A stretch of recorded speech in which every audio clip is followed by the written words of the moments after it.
Deməli, bu manqalı biz Sumqayıtda, dəniz qırağında 18 il bundan qabaq tikmişik.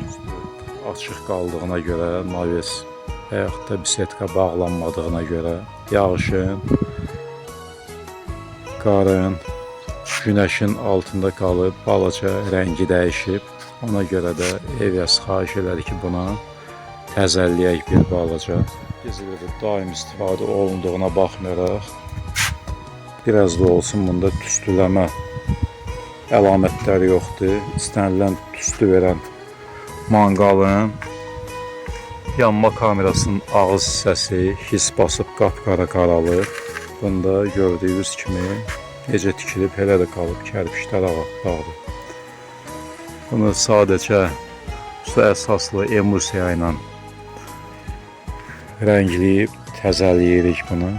İşimiz tamamlanandan sonra bir dəfə də bunu çəkib sizə paylaşacağım.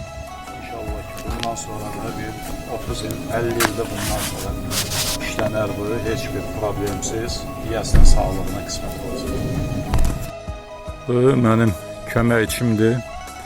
18 il bundan qabaq həmin bu manqalın yanında onun şəklini mən çəkəndə cavan oğlan idi. Necə deyərlər, stil oğlan. İndi qoca babadır. Manqal amma əvvəlkindən də cavanlaşıb.